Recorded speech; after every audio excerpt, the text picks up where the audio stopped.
राजस्थान विश्वविद्यालय की कक्षा BCom part third paper second के लिए विज्ञापन के प्रकार का आज चौथा भाग लिया जा रहा है। आज हम कार्यों के आधार पर विज्ञापन के प्रकार का अध्ययन करेंगे। इसमें प्रथम आता है प्रत्यक्ष प्रभाव या प्रतिक्रिया अथवा अप्रत्यक्ष प्रभाव या प्रतिक्रिया विज्ञापन।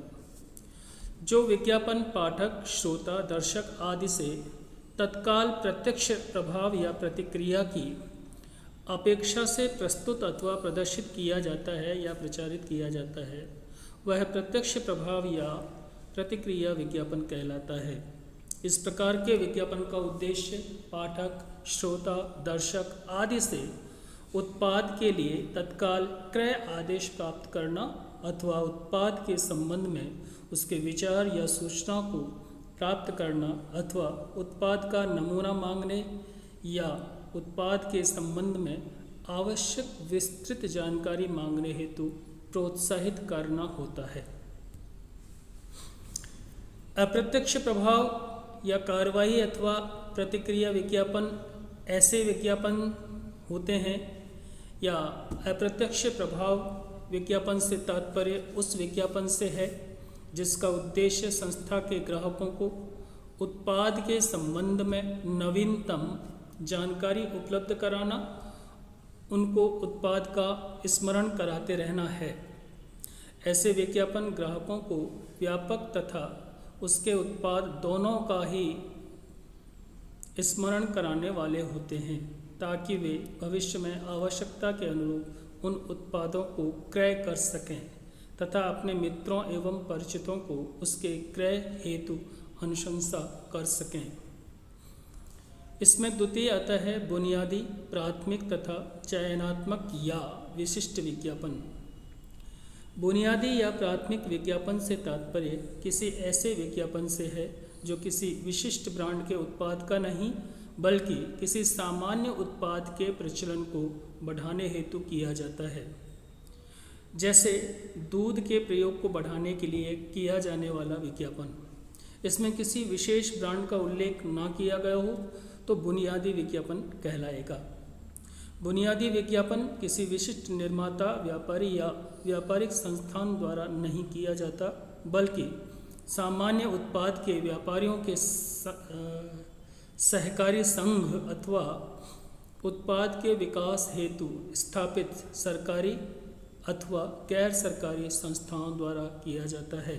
जैसे खाद्य उद्योग या हैंडलूम बोर्ड इत्यादि के द्वारा किया जाने वाला खादी के प्रचलन को बढ़ाने के लिए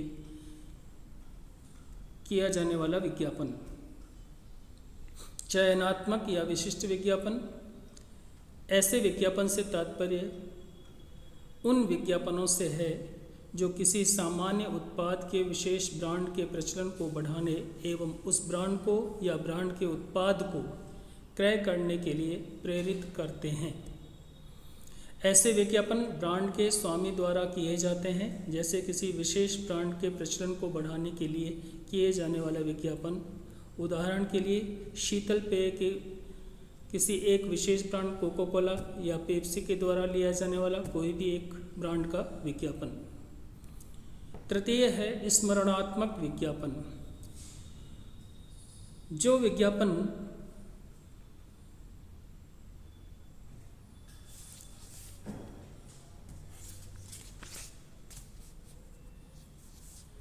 उत्पादों के पुनः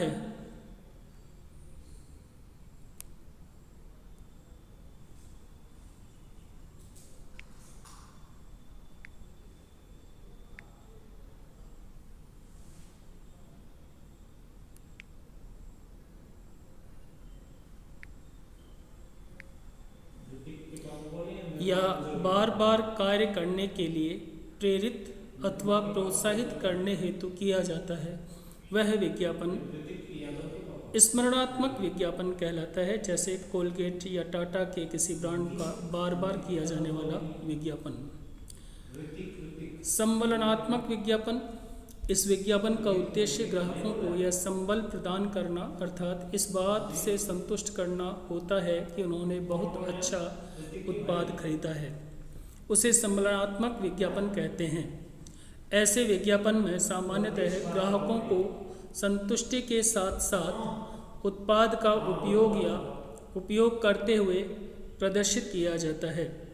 सूचनात्मक विज्ञापन, जो विज्ञापन अपने संदेश के माध्यम से किसी नए उत्पाद अथवा किसी विद्यमान उत्पाद की नवीन विशेषताओं के साथ प्रदर्शित करने या उसके बारे में नई विशेषताओं के संबंध में जानकारी देने के उद्देश्य से किए जाते हैं, उन्हें सूचनात्मक विज्ञापन कहते हैं। जैसे मारुति कार द्वारा नए मॉडल की विशेषताओं के बारे में जानकारी देना। विश्वास उत्पादक विज्ञापन, जब कोई विज्ञापन किसी उत्पाद के प्रति विश्वास उत्पन्न करने के लिए इच्छा जागृत करने तथा लोगों को उसके क्रय हेतु प्रेरित करने के उद्देश्य से किया जाता है तो उसे विश्वास उत्पादक विज्ञापन कहते हैं। ये थे चतुर्थ भाग के अंतर्गत विज्ञापन के वर्गीकरण। धन्यवाद।